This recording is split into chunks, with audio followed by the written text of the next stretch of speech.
Roube como um artista, 10 dicas sobre criatividade de Austin Kleon. Todo conselho é autobiográfico. Uma das minhas teorias é que quando as pessoas dão conselhos, estão de fato apenas convencendo elas mesmas do que passou. Esse livro eu estou conversando com uma versão anterior de mim mesma. Essas dicas que aprendi durante quase uma década tentando descobrir como fazer arte, mas uma coisa engraçada aconteceu quando comecei a compartilhá-las. Eu percebi que não servem apenas para artistas, servem para todo mundo. Essas ideias servem para qualquer um que esteja tentando injetar alguma criatividade no seu trabalho. E isso deve valer para todos nós. Em algumas palavras, esse livro é para você.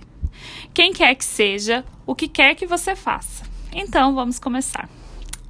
Primeiro, você vai precisar roubar como um artista. Vale a pena roubar?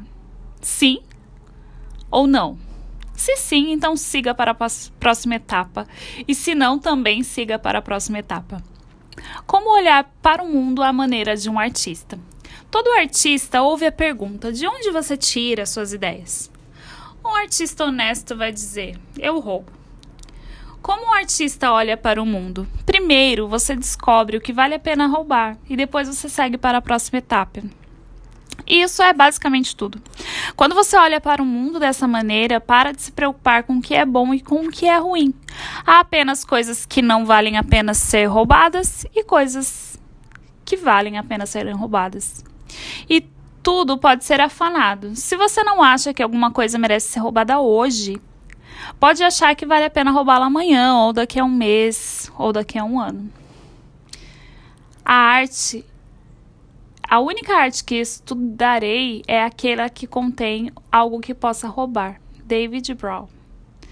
Nada é original. O escritor Jonathan Lethem diz que quando as pessoas chamam algo de original, 9 entre 10 vezes, elas não conhecem as referências ou as fontes originais envolvidas.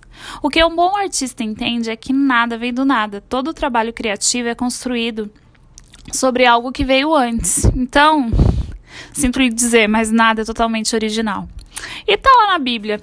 Não há nada de novo debaixo sobre o sol. Eclesiastes 1:9. Alguns acham que essa ideia é deprimente, mas ela me enche de esperança. É como o escritor francês André Gide assinalou: tudo o que precisa ser dito, na verdade já foi dito. Mas, já que ninguém estava ouvindo, então vamos dizer outra vez.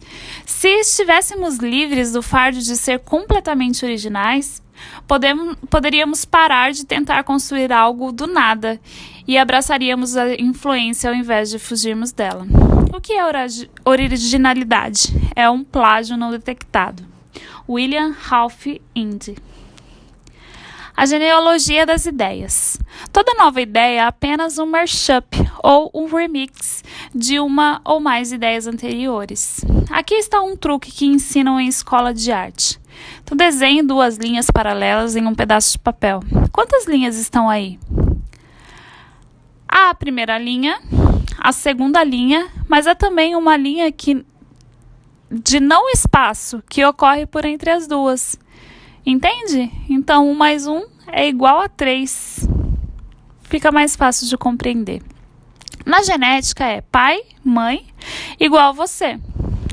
Um bom exemplo é a genética. Você tem um pai e uma mãe.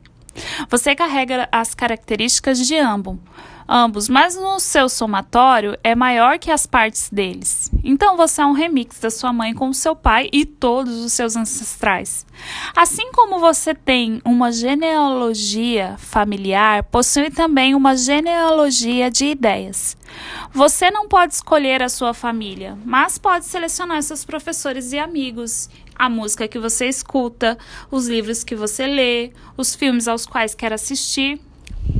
Então você é de fato um mashup das escolhas que você faz e das coisas que deixa entrar na sua vida. Você é a soma das suas influências.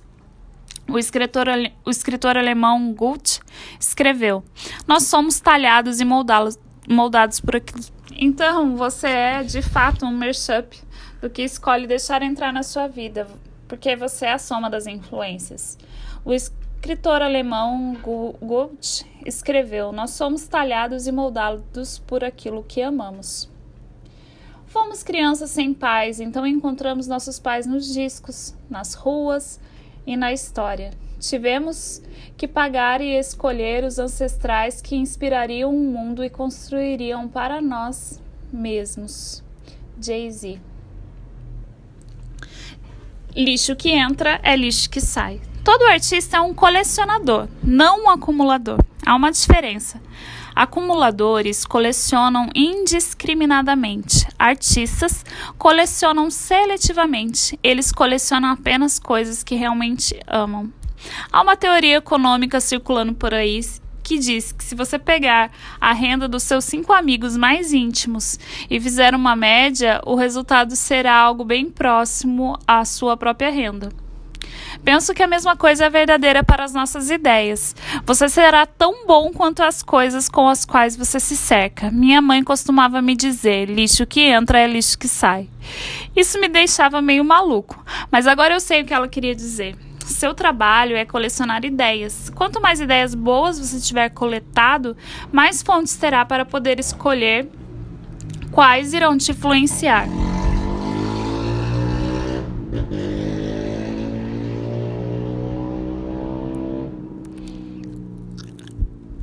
Roube qualquer coisa que ressoe em você, que inspira ou que abasteça a sua imaginação. Então devore filmes antigos, livros, filmes novos, músicas, pinturas, fotografias, poemas, sonhos, conversas aleatórias, arquitetura, pontes, sinais de rua, árvore, nuvens, bacias hidrográficas, luz e sombra.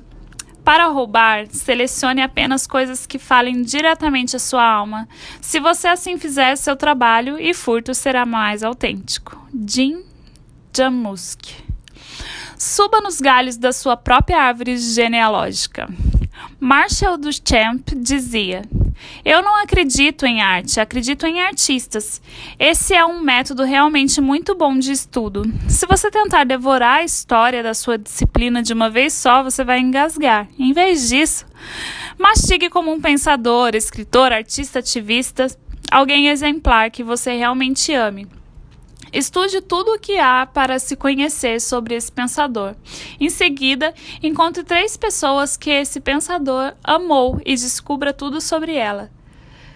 Repita isso quantas vezes puder e vai subindo na árvore o mais alto possível. Uma vez montada a sua árvore, é hora de fazer brotar os seus próprios galhos. Ver a si mesmo como parte da linhagem criativa já te ajudará a sentir-se menos sozinho.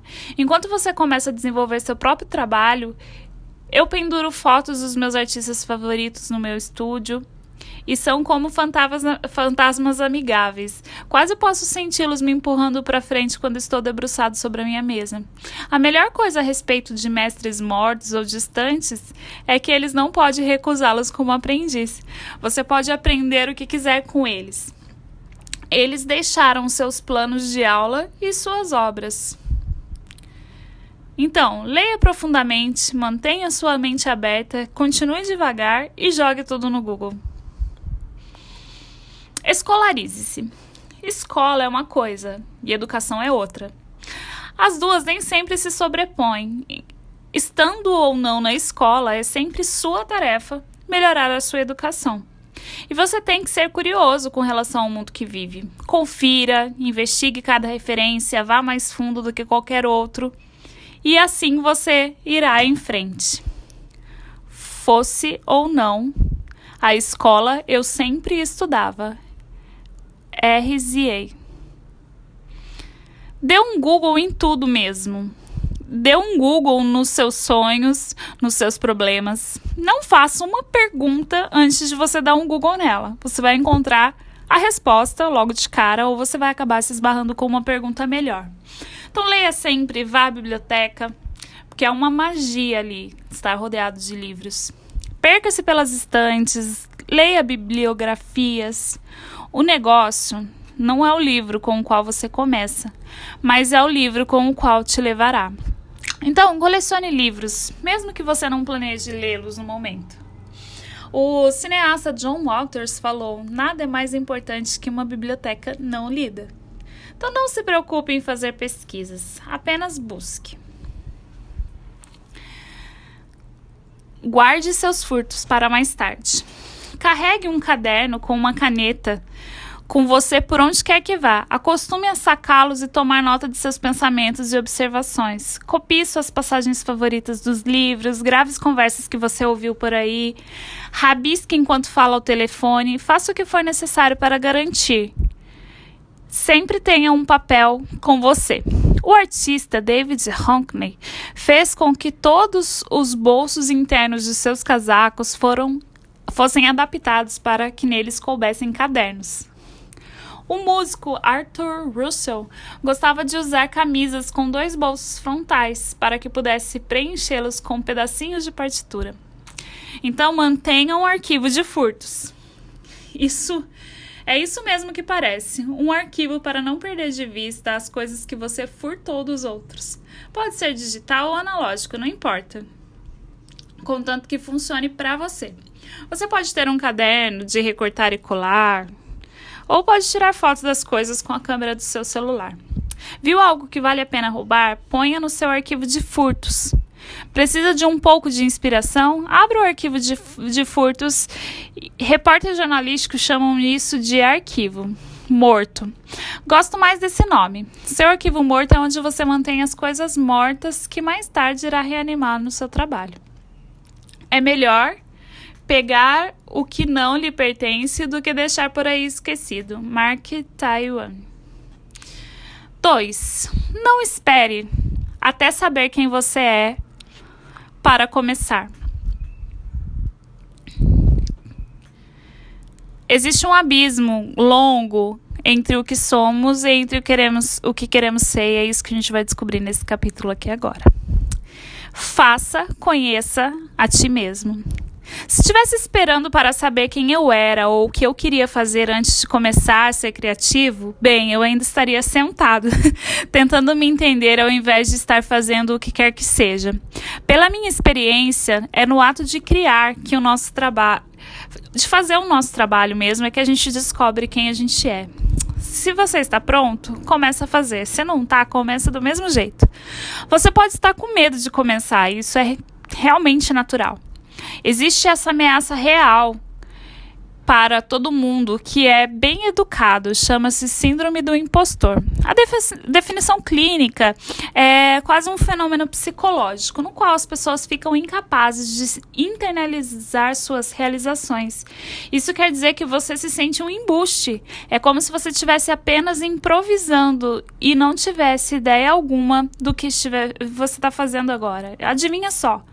Cara, nenhum de nós tem.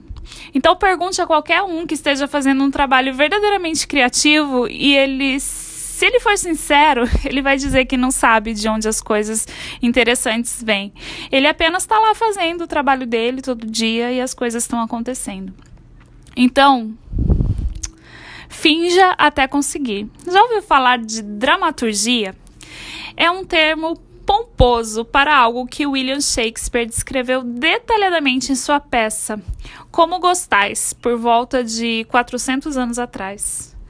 O mundo inteiro é um palco, e todos os homens e mulheres não passam de meros atores.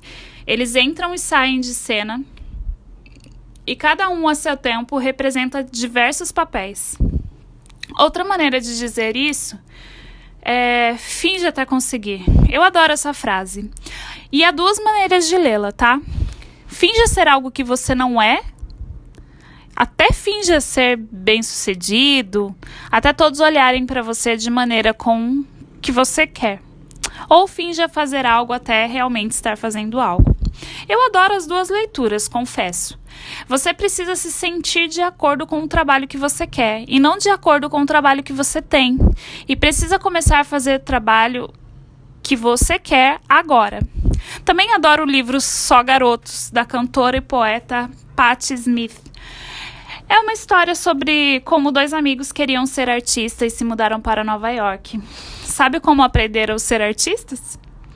Você começa como um impostor e então se torna real. Glenn O'Brien.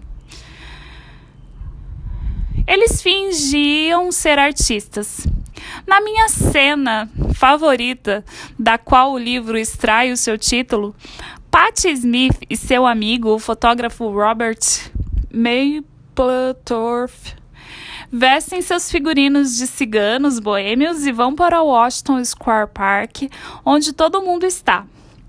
Um casal de velhinho turista olha para eles boquiabertos. A esposa diz ao marido: tira uma foto deles, acho que são artistas. Ah, vamos andando. O marido discorda, são só garotos. A questão é, o mundo inteiro é um palco.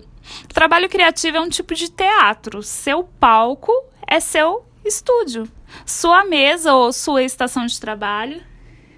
O figurino são seus trajes, suas calças de pintor, seu terno de negócios ou aquele chapéu engraçado que te ajuda a pensar. Vai saber. Os equipamentos são seus materiais, suas ferramentas e seus formatos. O roteiro é só o simples e velho tempo. Uma hora aqui, outra hora ali. Apenas tempo calculado para que as coisas aconteçam. Então não se esqueçam, tá? Fingir até conseguir. Comece copiando. Ninguém nasce com um estilo ou uma voz. Não saímos do útero sabendo quem somos. No começo, aprendemos fingindo que somos heróis, aprendemos copiando. Já reparou? Estamos falando de prática mesmo, não de plágio. Plágio é tentar fazer o trabalho de outra pessoa, passar a ser seu e tirar vantagem com isso. Copiar é engenharia reversa. É como um mecânico removendo partes de um carro para ver como ele funciona. Comece copiando o que você ama, copie, copie, copie. Ao final da cópia, você encontrará a si mesmo. Yonji Yamamoto. A mão humana é incapaz de fazer uma cópia perfeita, ainda que sua. Aprendemos a escrever copiando o alfabeto. Músicos aprendem a tocar treinando escalas. Pintores aprendem a pintar reproduzindo obras-primas. Lembre-se, até os Beatles começaram com uma banda cover de Paul McCartney. Confessou: eu imitei Buddy Holly, Little Richards, Jerry Lee Lewis, Elvis. Todos nós fazemos isso. McCartney e seu parceiro John Lennon tornaram-se uma das maiores duplas de compositores da história. Mas como McCartney lembra, eles começaram a compor suas primeiras músicas somente como uma maneira de evitar que outras bandas tocassem o nosso repertório igualzinho. É exatamente como Salvador Dalí alfinetou. Aqueles que não querem imitar nada, produzem nada também. Primeiro, você tem que descobrir quem vai copiar. E depois tem que descobrir o que vai copiar. Escolher a quem copiar é fácil. Você copia os seus heróis, as pessoas que você ama, as pessoas que realmente te inspiram, as pessoas que você quer ser mesmo. O compositor Nick Lowe aponta: você começa reescrevendo o catálogo dos seus heróis. E você não rouba apenas um dos seus heróis. Você rouba todos eles, para falar a verdade. Para o escritor Wilson Minzer, se você copia de um autor, isso é plágio. Mas se você copia de muitos, isso passa a ser pesquisa. Então, uma vez eu ouvi o cartunista Gary Painter dizer: se há uma pessoa que te influencia, todos dirão que você é o seu sucessor. Mas se você rouba de 100 pessoas, todos dirão que você é muito original. O que copiar aí já é um pouco mais complicado. Mas não se limite a roubar estilo. Roube o pensamento por trás do estilo. Você não quer parecer com os seus heróis. Você quer enxergar o mundo como eles. A razão de copiar os seus heróis e o estilo deles é assim que você talvez vislumbre o que vai em suas mentes. É isso que você realmente quer. Internalizar o modo como eles olham para o mundo. Então, se você apenas mimetizar a aparência do trabalho de alguém, sem entender de onde ela brota, o seu trabalho nunca será mais do que uma farsa. Imitação não é bajulação. Queremos que você pegue de nós. Queremos primeiro que você roube de nós, porque você não sabe roubar. Você vai pegar o que damos e colocar na sua própria voz. E é assim que você encontrará a sua voz. É assim que se começa. Então, um dia, alguém vai roubar de você. Francis Ford Coppola. Em algum momento, você terá que passar da imitação dos seus heróis para a emulação deles. Imitação tem a ver com copiar. Emulação é quando a imitação dá um passo adiante e ganha aí a sua própria forma. Não há uma jornada que seja uma jogada Não há uma jogada que seja uma jogada nova. A estrela do basquete Kobe Bryant admitiu que todas as suas jogadas na quadra foram roubadas dos vídeos que ele assistia. Mas no início, quando Bryant as roubava, percebeu que não podia executá-las completamente porque não tinha o mesmo tipo físico dos caras de quem estava roubando. Então ele precisou adaptar as jogadas para torná-las suas. Conan O'Brien mostrou como comediantes tentavam emular os seus heróis e fracassavam, porque isso acabava criando o próprio material. Johnny Carson tentou ser Jack Benny, mas acabou Johnny Carson. David Letterman tentou copiar Johnny Carson, mas acabou David Letterman. E Conan O'Brien tentou ser David Letterman, mas acabou Conan O'Brien. Nas palavras de O'Brien, é nosso fracasso que nos tornam o que percebemos como o ideal. E no fim das contas, nos define e nos tornam únicos. Ainda bem. O bom roubo versus o mau roubo. O bom roubo, ele honra, enquanto o outro desagrada. No bom roubo, você estuda, enquanto no outro você apenas folheia, você fica na superfície. Um bom roubo vai roubar de vários, e um mau roubo você vai roubar de uma pessoa só. Um bom roubo você acredita de onde vieram suas ideias. No mau roubo você plagia e tira vantagem disso. No bom roubo você transforma. No mau roubo você vai imitar. No bom roubo você vai remixar, então você vai juntar todas as ideias que você teve e formar uma nova. No mau roubo você estipa na cara dura mesmo. Eu roubei todas essas jogadas de todos os grandes jogadores. Tento honrar os caras que vieram antes, porque aprendi muito com eles. É tudo em nome do jogo, o que é muito maior que eu, Kobe Bryant.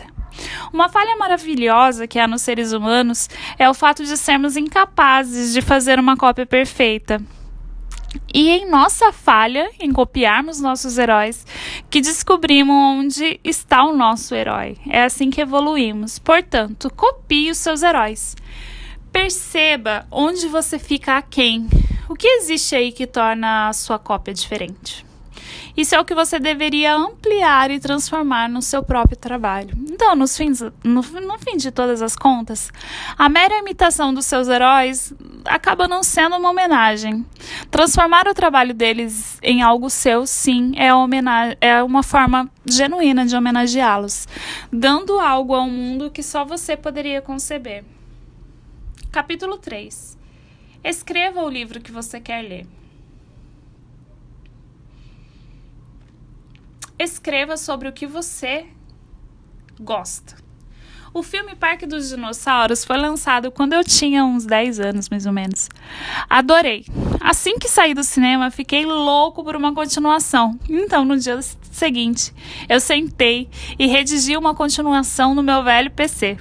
Na minha versão, o filho do guarda florestal, que é comido por velociraptors, volta à ilha com a neta do cara que construiu o parque.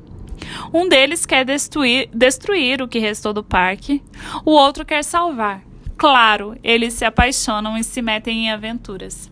Na época eu não sabia, mas eu estava escrevendo o que hoje os jovens chamam de fanfiction. Histórias ficcionais baseadas em personagens que já existem. Então, aos 10 anos, eu salvei a história na memória do computador. Alguns anos depois, O Mundo Perdido finalmente foi lançado e era péssimo. A continuação real sempre nos decepciona se comparada à continuação que criamos nas nossas mentes. A pergunta que todo escritor iniciante se faz, em algum momento, é: O que devo escrever? E a resposta padrão é: escreva sobre o que você conhece. Esse conselho sempre leva a histórias terríveis, em que nada incrível acontece. Fazemos arte porque a gente gosta da arte. Somos atraídos por certos tipos de trabalho, porque as pessoas fazem esse trabalho, elas nos inspiram. Então, toda ficção é, na verdade, fanfiction. Meu interesse em fazer música é criar algo que não existe, mas que eu gostaria de ouvir. Eu queria ouvir uma música que ainda não estava por aí, juntando coisas que surgiam na minha cabeça e que ainda não existiam. Brian Eno.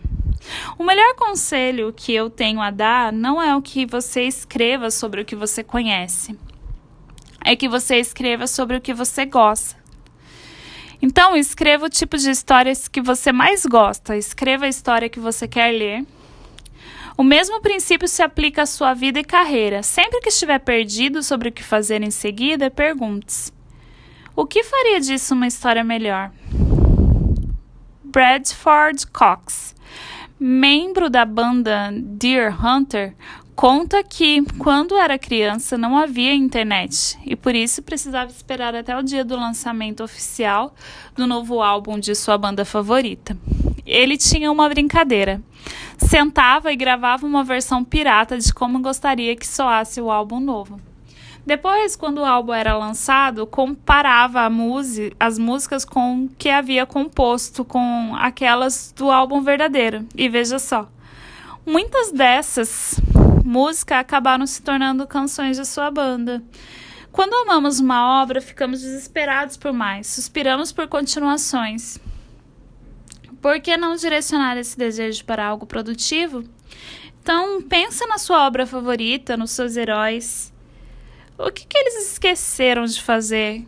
Ou o que poderia ter sido feito se ainda estivessem vivos? O que estariam fazendo hoje?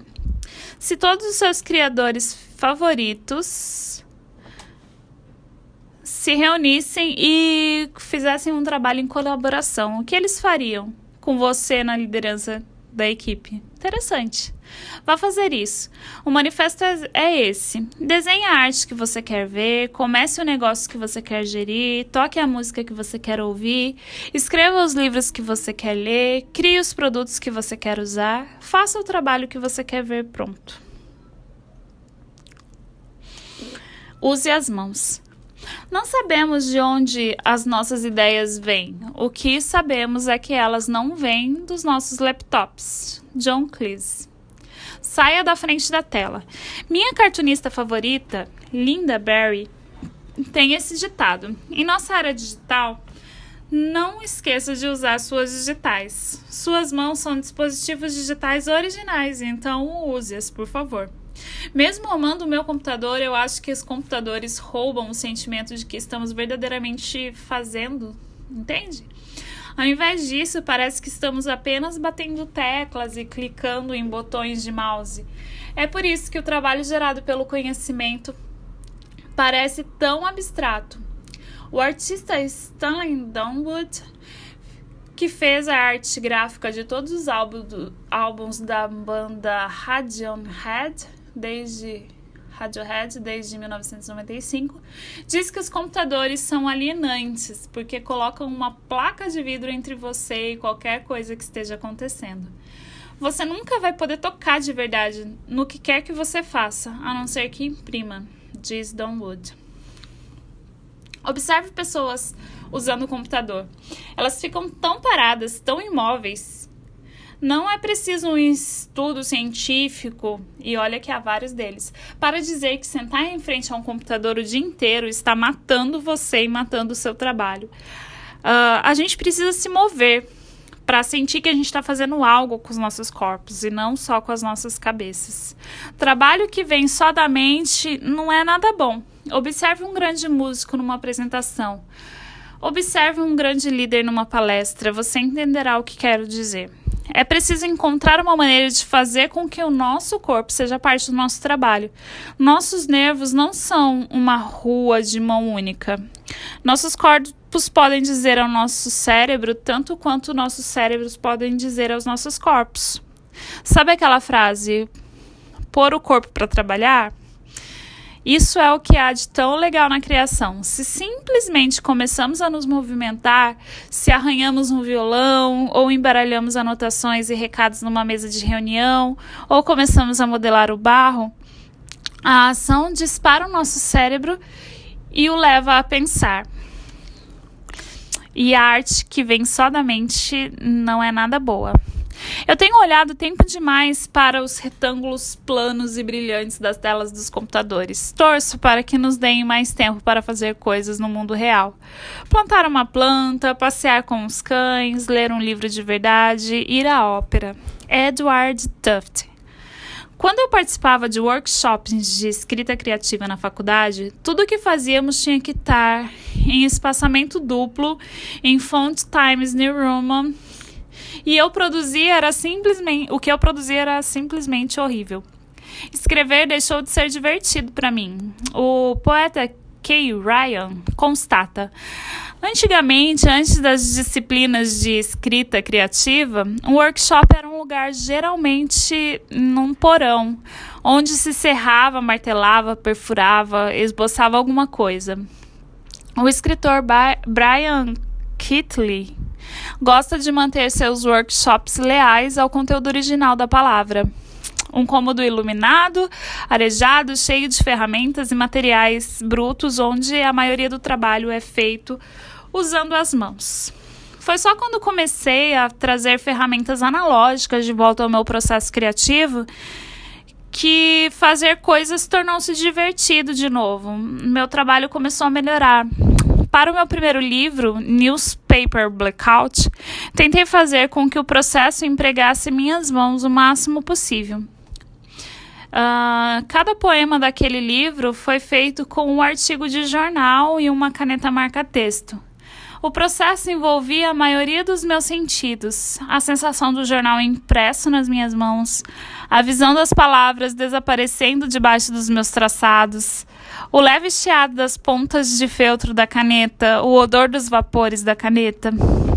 Havia uma espécie de magia em tudo isso. Quando eu estava fazendo os poemas, nem parecia um trabalho, era como se eu estivesse brincando. O computador é muito bom para editar as ideias e é muito bom para deixá-las prontas para publicar e lançá-las ao mundo, mas não é muito bom para gerar ideias. Há várias oportunidades para pressionar a tecla delete. O computador estimula o perfeccionista perturbado que existe em nós. Começamos a editar ideias antes mesmo de ter uma ideia. O cartunista Tom Gaud diz que fica longe do computador até ter feito maior parte da elaboração das suas tiras, porque assim o computador entra em cena quando as coisas já estão num rumo inevitável de finalização. Enquanto meu caderno de esboço, as possibilidades são infinitas.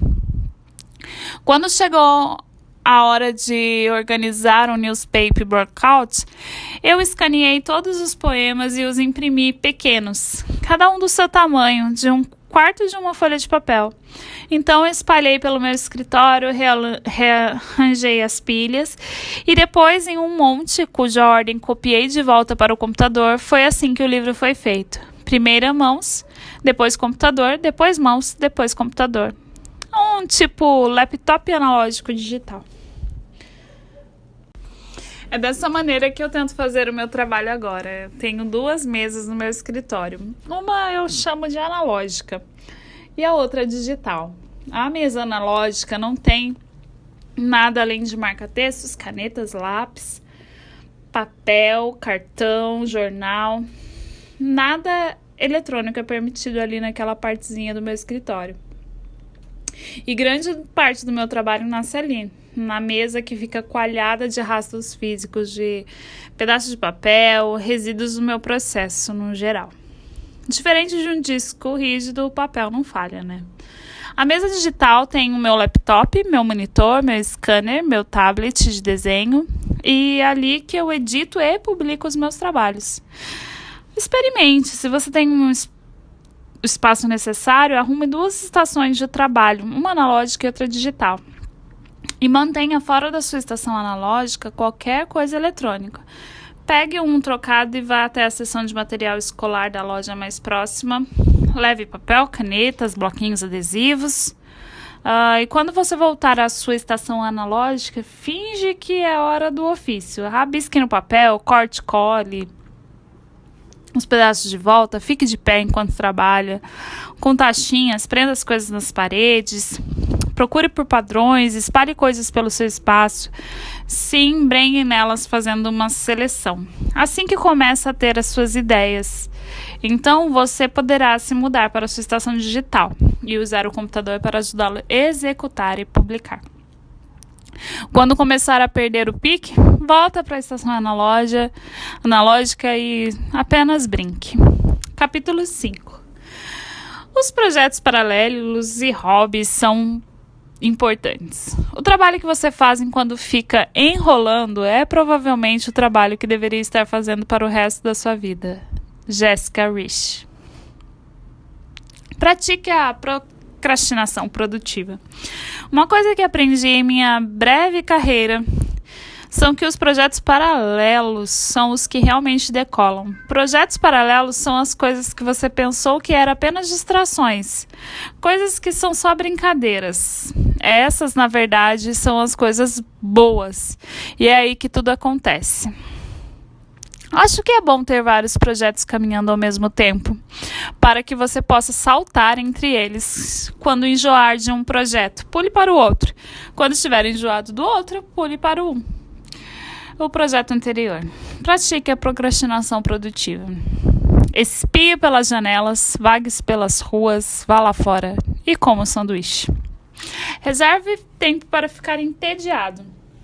Uma vez escutei um colega de trabalho dizendo que quando fico muito ocupada eu fico idiota. Totalmente de acordo. Pessoas criativas precisam de tempo para sentar e não fazer nada. Tenho algumas das minhas melhores ideias quando estou entediado. E é por isso que nunca levo minhas camisas para a lavanderia. Eu adoro passar minhas camisas. É tão entediante que quase sempre gera em mim boas ideias. Se está sem ideia, lave a louça. Faça uma longa caminhada, fique olhando para um ponto da parede o máximo de tempo que conseguir. Como a artista Mayra Kalman diz, evitar trabalhar é a maneira de focar a minha mente. Então, reserve um tempo para se distrair, perca, sonhe. Nunca se sabe onde isso vai levar. Não jogue fora nenhuma parte sua. Se você tem 2 ou 3 paixões, não se sinta como se precisasse escolher entre elas, ficar com uma ou a outra. Não descarte, mantenha todas as suas paixões na sua vida. E isso é algo que eu aprendi com o dramaturgo Steve Tomlinson. Não dá para ligar os pontos olhando para frente, você liga-os olhando para trás. Steve Jobs. Atenção! Não deixe seus desejos desassistidos. Não se preocupe com a coerência entre uma parte e outra. O que unifica todo o seu trabalho é o que de fato você faz. Tomlinson sugere que se você ama coisas diferentes, continue passando tempo com elas. Deixe-as conversando entre si e algo começará a acontecer. O negócio você pode cortar algumas paixões da sua vida e focar somente em uma, mas depois de um tempo você começará a sentir a dor da amputação. Eu passei meus anos da adolescência obcecado em compor músicas e tocar em bandas, mas depois decidi que precisava focar só na escrita, então passei metade de uma década inteira praticamente sem tocar música alguma. A dor do membro fantasma ficou cada vez pior. Por volta de 1 ano atrás, eu comecei a tocar numa banda de novo. Hoje começo a me sentir inteiro. O que é louco, que ao invés da música me distanciar da minha escrita, vejo que ela interage e torna a minha escrita melhor. Posso sentir que novas sinapses estão acontecendo no meu cérebro, e novas conexões estão sendo feitas praticamente a metade das pessoas com quem trabalha da área musical. Isso não é incomum em Austin, no Texas. E eles não são todos criativos. Muitos são executivos financeiros, empreendedores. E assemelhados, de qualquer modo, todos dizem a mesma coisa: música os alimenta para o trabalho. É importante ter um hobby. Um hobby é algo criativo que é só para você. Você não tenta ganhar dinheiro ou ficar famoso com isso. Faz apenas porque te deixa feliz. Um hobby é algo que dá e não tira. Enquanto a minha arte é para o mundo ver, a minha música é só para mim, para os meus amigos, para os meus momentos mais importantes. Nos encontramos todo domingo, fazemos um barulho por algumas horas, sem pressão, sem planos, é regenerativo. É tipo um culto, sabe? Então não jogue fora nenhuma parte sua. Não se preocupe com um grande projeto, uma visão unificada do seu trabalho. Não se ocupe com a unidade. O que unifica o seu trabalho é de fato o que você faz. No dia que você olhar para trás, tudo vai fazer sentido. Então tenha calma, tá? Capítulo 6. O segredo. Faça um bom trabalho e compartilhe ele com as pessoas. O que você faz? O que você ama? O que te ama de volta? Se você for sortudo, você vai estar no meio disso. No começo, ser desconhecido é bom. Recebo muitos e-mails de jovens perguntando como posso ser descoberto. Eu me solidarizo com eles. Há um tipo de decepção que acontece quando você sai da universidade. A sala de aula é um lugar maravilhoso, tá? Apesar de artificial. Seu professor é pago para te dar atenção às suas ideias. Seus colegas estão pagando para dar atenção às suas ideias. E você nunca terá isso outra vez uma plateia tão fiel na sua vida. Pouco depois, você aprende que a maior parte do mundo não liga necessariamente para o que você pensa, entende? É brutal, mas é verdade. Como o escritor Steve Pressfield diz, não é que as pessoas sejam más ou cruéis, elas só estão ocupadas mesmo. Isso, na verdade, é algo bom, porque você só quer atenção quando está fazendo um trabalho realmente bom. Não é pressão quando você é desconhecido. Pode fazer o que quiser, experimentar, fazer coisas só por diversão. Quando você é desconhecido, não há nada que o desvie do propósito de melhorar. Nenhuma imagem pública para gerenciar, nenhum grande contrato em vista, nenhum acionista, nenhum e-mail do seu agente, nenhum aproveitador. Você não terá mais essa liberdade quando as pessoas começarem a prestar atenção em você. Principalmente depois que elas começarem a te pagar. Então, aproveite o seu anonimato enquanto ele durar e use-o a seu favor. A fórmula não tão secreta. Se houvesse uma fórmula secreta para se tornar conhecido, eu daria para você. Mas há apenas uma fórmula não tão secreta que eu conheço. Faça um bom trabalho e compartilhe com as pessoas. É um processo em 2 etapas. Etapa 1, fazer um bom trabalho, o que é incrivelmente difícil. Não há atalhos. Faça coisas todo dia, saiba que você ficará travado por algum tempo, fale, melhore. Etapa 2, compartilhe isso com as pessoas. Era muito difícil fazer isso há 10 anos. Mais ou menos, né? Agora é muito simples. Coloca suas coisas na internet e só isso. Digo isso às pessoas e depois elas me perguntam: qual é o segredo da internet? Etapa 1. Preste atenção em algo. Etapa 2. Convide os outros a prestar atenção com você. Você deve reparar e surpreender com coisas que ninguém mais está reparando. Se todos estão prestando atenção em maçãs, experimente reparar em laranjas. Quanto mais aberto você for para compartilhar suas paixões, mais próximas as pessoas se sentirão do seu trabalho. Artistas não são mágicos e não há punição por revelar seus segredos. Acredite ou não, pessoas como Bob Ross e Martha Stewart me inspiram bastante. Lembram de Bob Ross, o pintor da PBS, com o penteado afro e as arvorezinhas felizes? Bob Ross ensinava as pessoas como pintar. Ele entregava todos os seus segredos. Já a Martha Stewart ensina como tornar a sua casa e sua vida maravilhosa. Ela entrega os segredos. As pessoas adoram quando você entrega os seus segredos. Às vezes, se você for inteligente, elas te recompensam comprando as coisas que você vende. Quando você abre as portas do seu processo e convida as pessoas que te acompanham, você aprende muito mais. Eu aprendi com aqueles que me mandaram poemas para o meu site do Newspaper Blackout. Eu encontro muitas coisas das quais roubar ali também. Beneficia tanto a mim quanto a eles. Você não cria uma presença online só porque tem algo a dizer. Pode colocar-se online para encontrar algo a dizer. A internet pode ser algo a mais do que só um lugar de descanso para publicar suas ideias finalizadas. Pode ser também uma incubadora de ideias que estão não estão completamente formadas. É tipo uma maternidade, onde se desenvolvem os trabalhos que você ainda não começou a fazer. Muitos artistas se preocupam com a ideia de estar os levará a trabalhar menos, mas descobri que ter uma presença online é o pirarote que dispara o processo.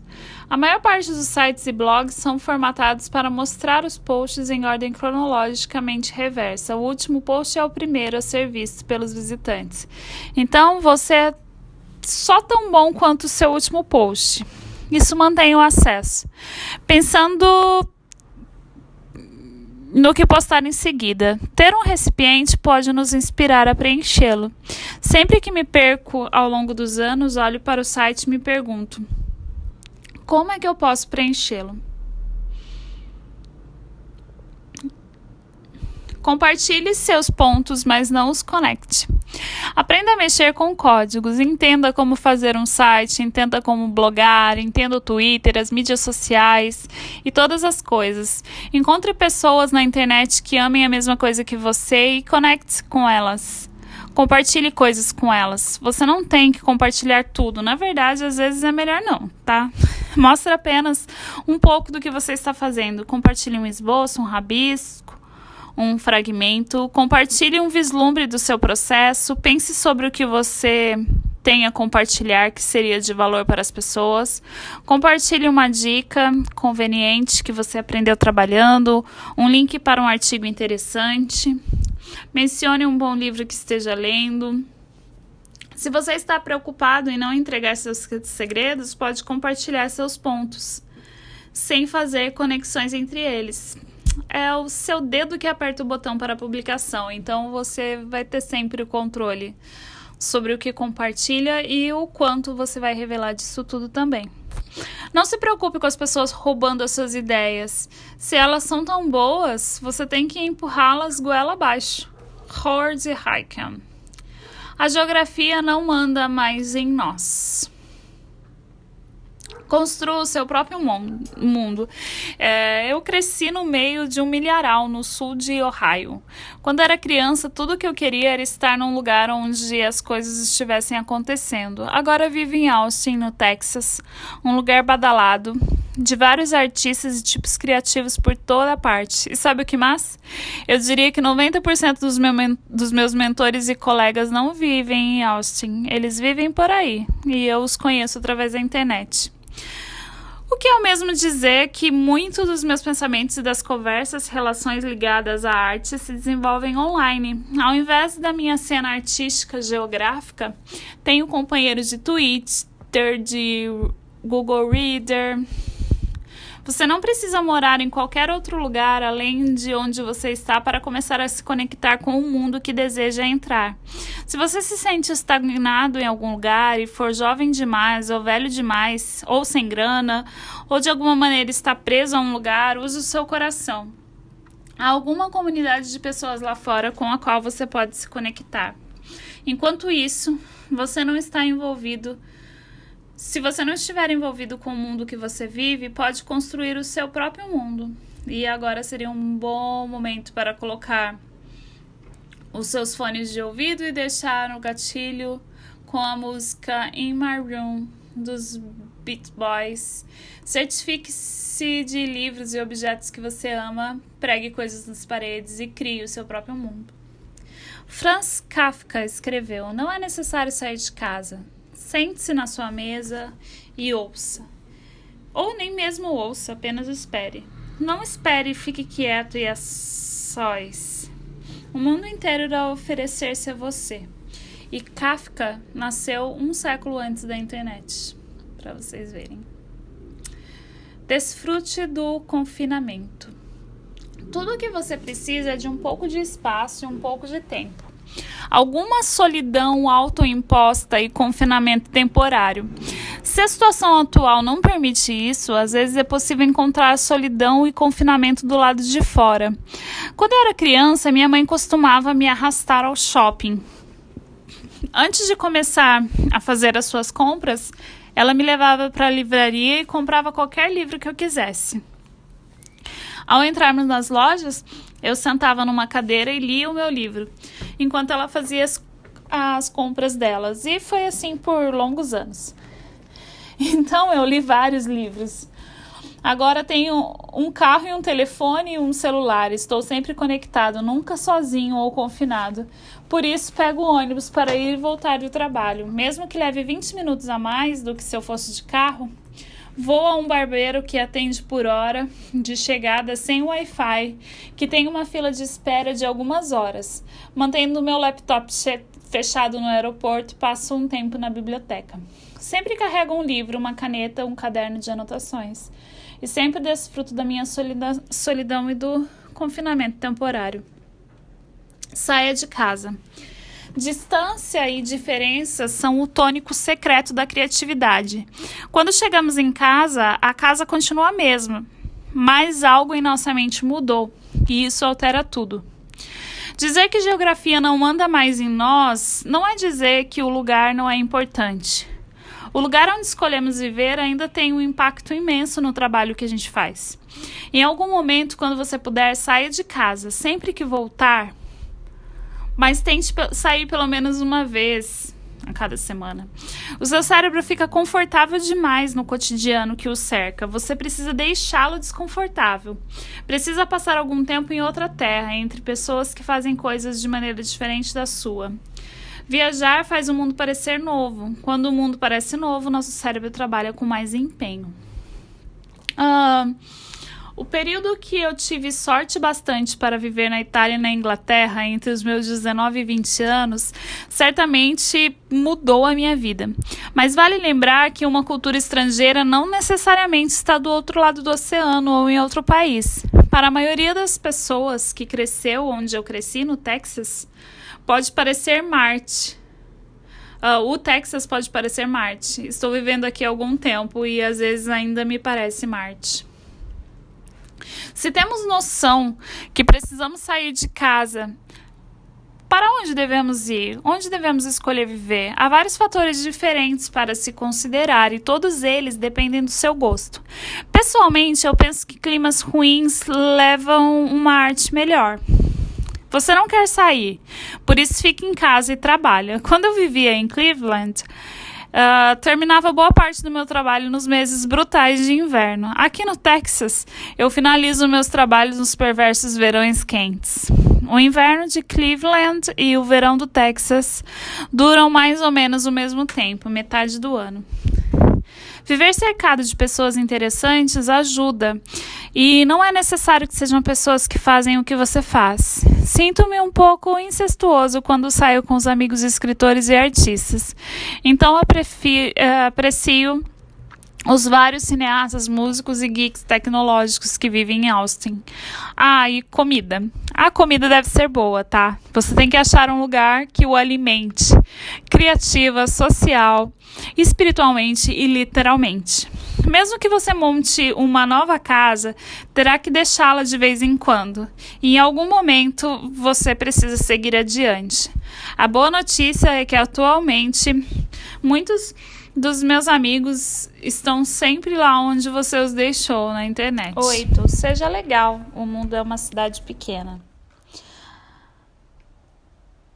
Faça amigos e ignore inimigos. Há só uma razão pela qual estou aqui. Aqui se fazem amigos. A regra de ouro é ainda mais dourada em nosso mundo hiperconectado. Uma lição importante para aprender. Se você fala de alguém na internet, eles saberão. Todos têm um alerta do Google para o nome deles. A melhor maneira de superar seus inimigos na internet é ignorando-os. A melhor maneira de fazer amigos na internet? Dizer coisas legais a respeito deles. Há só uma regra que eu conheço. Você tem que ser gentil. Kurt Vonnegut. Fique por perto do talento. Os únicos filhos da mãe no meu círculo são pessoas com quem eu posso aprender algo. Questlove. Lembra de lixo que entra é lixo que sai, que a minha mãe dizia quando eu era pequeno? Então, você será tão bom quanto as pessoas das quais você se cerca. No espaço digital, isso significa seguir as melhores pessoas online, que são muito mais espertas e melhores que você. As pessoas que estão fazendo trabalhos realmente interessantes. Então, preste atenção nos assuntos sobre os quais eles falam, o que estão fazendo e o que estão compartilhando. E você vai precisar de curiosidade, gentileza, perseverança, disposição para parecer estúpido, e tá tudo bem. Harold Ramis, o ator e diretor mais conhecido pela minha geração por seu papel como Egon no filme Os Caças-Fantasmas, uma vez revelou uma regra para o sucesso. Encontre a pessoa mais talentosa da sala e, se não for você, fique perto dela. Saia com ela, tente ajudá-la. Ramis teve sorte. A pessoa mais talentosa na sala era seu amigo Bill Murray. Se você alguma vez perceber que é a pessoa mais talentosa da sala, está na hora de achar outra sala para você. Pare de procurar briga e vá fazer alguma coisa. Você vai ver muita coisa estúpida lá fora e sentirá que precisa corrigi-las urgentemente. Uma vez eu estava tarde da noite no meu laptop e a minha mulher gritou: "Para de procurar briga no Twitter, vai fazer alguma coisa." E ela estava completamente certa. Mas o ódio é uma das minhas fontes criativas mais favoritas, disse Henry Rollins. Disse que ele é indignado e curioso, isso é o que o mantém em ação. Algumas manhãs, quando não consigo me levantar, fico deitado na cama e leio os e-mails e Twitter até meu sangue começar a ferver e eu ficar aceso bastante para pular da cama. Mas ao invés de gastar a minha raiva reclamando ou partindo para cima das pessoas, eu tento canalizá-la para a minha escrita e os meus desenhos. Então vá em frente, tá? Fique indignado, mas mantenha de bico calado e vá fazer o seu trabalho. Reclame do modo com que as pessoas fazem softwares fazendo softwares. André Torres. Escreva cartas de fã. Quando eu era mais novo, escrevi muitas cartas de fã e tive a boa sorte de receber respostas de vários dos meus heróis. Mas percebi que o problema das cartas de fãs é que há uma pressão embutida para que o destinatário as responda. Muitas vezes, quando escrevemos cartas de fã, estamos em busca de uma bênção ou uma afirmação. Como meu amigo Hugh MacLeod diz, a melhor maneira de conseguir aprovação é não precisar dela. Se você realmente ama o trabalho de alguém, não deveria precisar de uma resposta. E se a pessoa para a qual você queria escrever está morta há 100 anos, então você realmente não está com sorte. Por isso, eu recomendo cartas de fã públicas. A internet é muito boa para isso. Escreva um post num blog sobre o trabalho de alguém que você admira e faça um link com o site desse alguém. Faça algo e dedique ao seu herói. Responda a uma questão que ele levantou, resolva um problema para ele, aperfeiçoe o trabalho dele e o compartilhe online. Talvez seu herói ou sua heroína veja o seu trabalho, e talvez não. Talvez responda a você e talvez não. Na verdade, bem provável que não. O importante é mostrar sua admiração sem pedir nada em troca e, quem sabe, dessa admiração saiam trabalhos novos. Então, permita-se. Validação é para o seu cartão de estacionamento. Arte moderna é igual. Eu poderia fazer isso, mas, pois é, você não fez. O problema do trabalho criativo, às vezes, quando as pessoas percebem o que é valioso no que você ou está totalmente entediado com ele, ou B, ele já está morto. Você não pode ficar procurando validação em fontes externas. Uma vez que coloca o seu trabalho no mundo, você não tem controle de como as pessoas reagirão a ele. Ironicamente, trabalhos realmente bons parecem não ter demandado esforço nenhum. E as pessoas dizem, por que eu não pensei nisso antes? Elas não veem os anos de trabalho árduo e suor empregado em sua criação. Não é todo mundo que vai entender, as pessoas vão interpretá-lo errado, bem como o que você faz. Podem até xingá-lo. Então, fique à vontade em ser mal compreendido e menosprezado ou ignorado. O truque é estar trabalhando ocupado demais para se importar.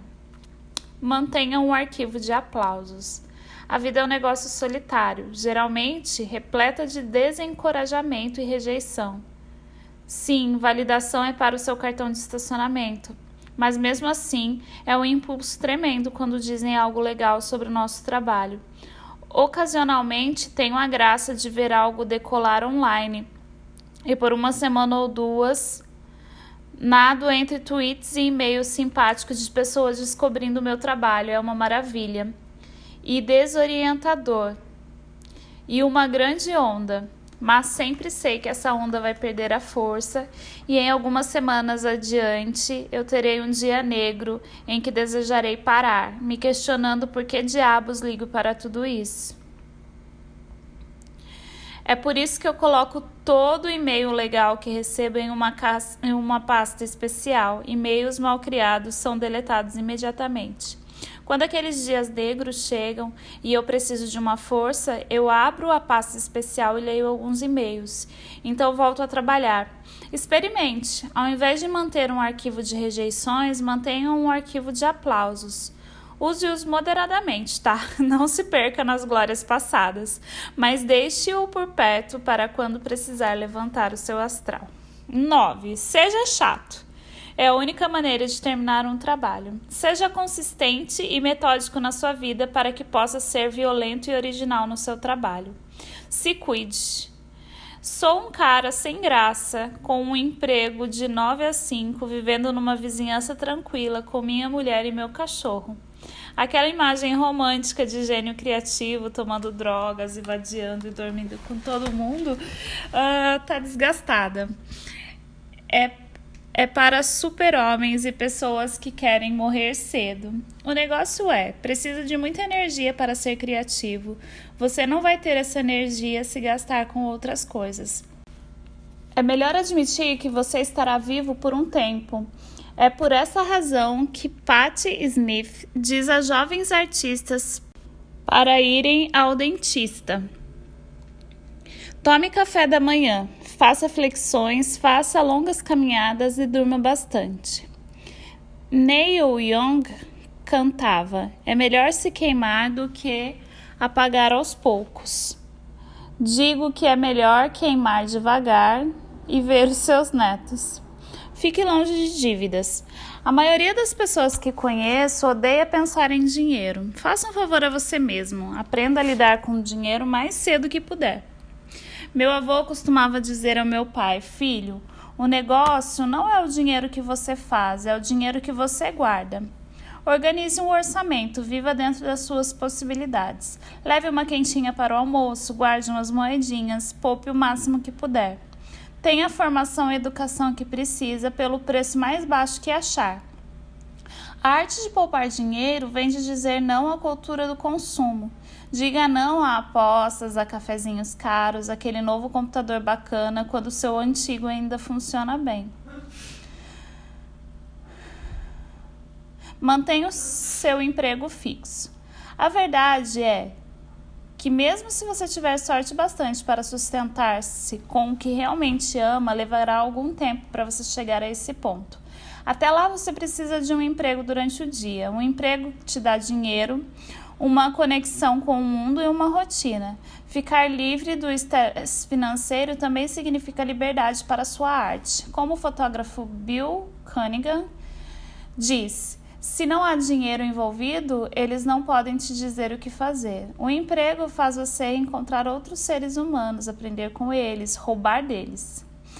Tentei arranjar empregos onde pudesse aprender coisas que me ajudassem no meu trabalho. O meu emprego na biblioteca me ensinou como fazer pesquisa. No meu emprego como web designer, eu aprendi como construir sites. O meu emprego como revisor de texto me ensinou como vender coisas através das palavras. A pior coisa que um emprego faz é tirar o seu tempo, mas ele recompensa ao dar uma rotina no qual você pode reservar um horário fixo para as suas buscas criativas.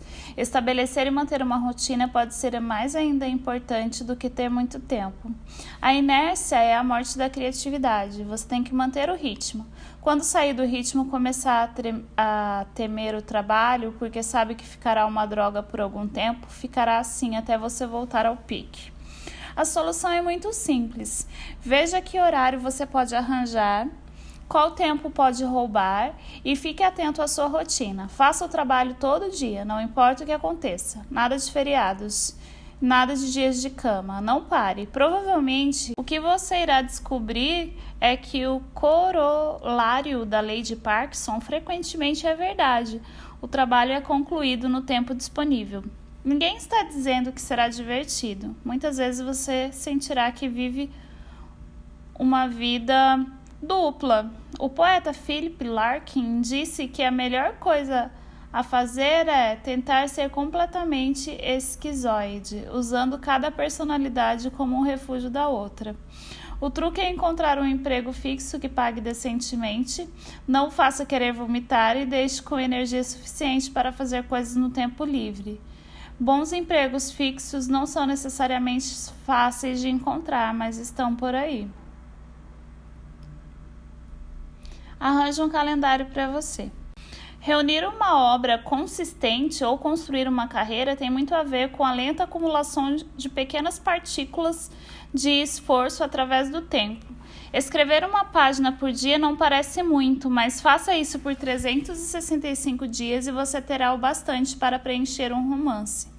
Uma reunião para apresentar ideias a um cliente bem-sucedido é uma pequena vitória, mas algumas dúzias podem te trazer uma promoção.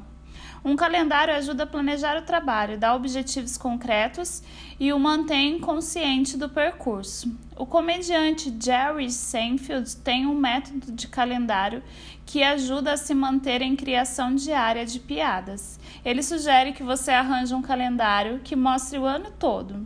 Depois, você divide o seu trabalho em sessões diárias. Todo dia, ao terminar o trabalho, marque um X grande e gordo no espaço daquele dia. Todo dia, ao invés de apenas fazer o seu trabalho, pense só em preencher aquele espaço. Depois de alguns dias, você terá uma corrente, diz Seinfeld. É só seguir isso e a corrente vai crescer cada vez mais, todo dia. Você vai gostar de ver essa corrente, principalmente quando estiver mais experiente com a bagagem de algumas semanas. Seu único trabalho é não quebrar a corrente. Arranje um calendário e preencha o espaço e não quebre a corrente. Mantenha um diário de bordo. Assim como você precisa de um registro dos acontecimentos futuros, precisa também de um registro dos acontecimentos passados. Um diário de bordo não é necessariamente um diário íntimo ou uma agenda. É como um pequeno livro onde você lista as coisas que fez todos os dias. Em qual projeto trabalhou, onde foi almoçar, qual filme você assistiu. É bem mais fácil do que manter um diário detalhado. E você ficará surpreso com o quanto de um diário de registros como esse pode ser útil, especialmente ao longo de muitos anos. Os pequenos detalhes ajudarão você a lembrar dos grandes detalhes. Em outros tempos, um diário de bordo era um lugar para os marinheiros manterem-se cientes do quanto haviam viajado. E é exatamente isso que você está fazendo, acompanhando o quanto o seu navio já navegou. Se você se pergunta qual foi a melhor coisa que já te aconteceu hoje, isso força um tipo de retrospectiva agradável, que vem das coisas sobre as quais você poderia escrever, coisas nas quais de outro jeito você não teria pensado. Se você se pergunta o que aconteceu hoje, é bem provável que vai lembrar da pior coisa que aconteceu, porque teve que lidar com ela, teve que se apressar para ir até algum lugar, ou alguém te disse algo ruim. Mas se perguntar qual foi a melhor coisa, será uma forma particular de lembrar como a luz entrava, ou alguma expressão incrível que alguém disse. ou uma salada especialmente deliciosa. Nicholson Barker. Case bem. Escolher com quem casar é uma decisão mais importante que você tomará na vida. E case bem não vale só para o seu parceiro ou parceira de vida, mas também para as pessoas com quem você faz negócios, cria amizade, quem você escolhe encontrar. Relacionamentos já são difíceis o suficiente, mas é preciso uma pessoa realmente incrível para se casar com alguém obcecado pela busca criativa. Várias vezes é preciso que ela seja empregada, cozinheira, palestrante motivacional, mãe e editora, tudo isso de uma vez. Um bom parceiro ou parceira te mantém com os pés no chão. Um amigo uma vez comentou que morar com um artista deve tornar nossa casa muito inspiradora. Minha mulher brincou: "Ah, sim, é como morar com Da Vinci. Ele é um gênio." Criatividade é subtração. Escolha o que deixar de fora. Nessa área de abundância e sobrecarga de informações, aqueles que estarão à frente serão aqueles que souberem deixar de fora, para assim poderem se concentrar no que é realmente importante. Nada é mais paralisante do que a ideia de possibilidades ilimitadas. A ideia de que você pode fazer qualquer coisa é realmente apavorante. A maneira de superar bloqueios criativos é simplesmente se impor algumas restrições. Parece contraditório, mas quando o assunto é trabalho criativo, limitação é liberdade. Componha uma música no seu intervalo de almoço, pinte um quadro com uma única cor, comece um negócio sem qualquer capital de empresas e startups, faça um filme com seu iPhone e alguns amigos, construa uma máquina a partir de peças avulsas. Não invente desculpas para não trabalhar. Faça coisas com o tempo e o espaço e os materiais que você tem agora mesmo. A restrição certa pode levá-lo ao seu melhor trabalho. Meu exemplo favorito, Dr. Seuss escreveu A Gatola da Cartola com apenas 236 palavras diferentes. Então, seu editor apostou que ele não conseguiria escrever um livro só com 50 palavras diferentes. Dr. Seuss voltou e ganhou a aposta, com Ovos Verdes e Presunto, um dos livros infantis mais vendidos de todos os tempos.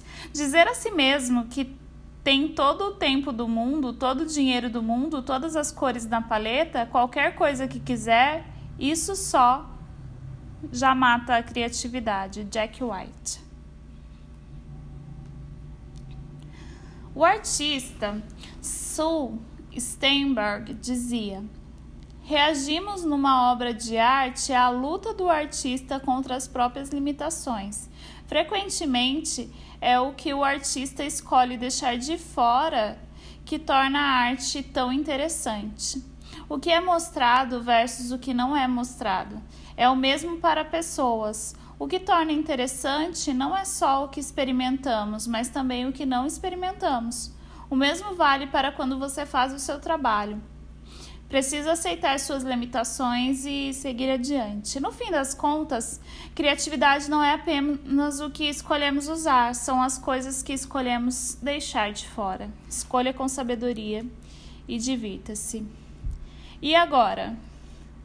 Então, você tem algumas coisas para fazer. Dar um passeio, começar seu arquivamento futuro, ir à biblioteca, comprar um caderno de anotações, arranjar um calendário, começar um diário de bordo, dar uma cópia desse livro a alguém, começar um blog e tirar uma soneca.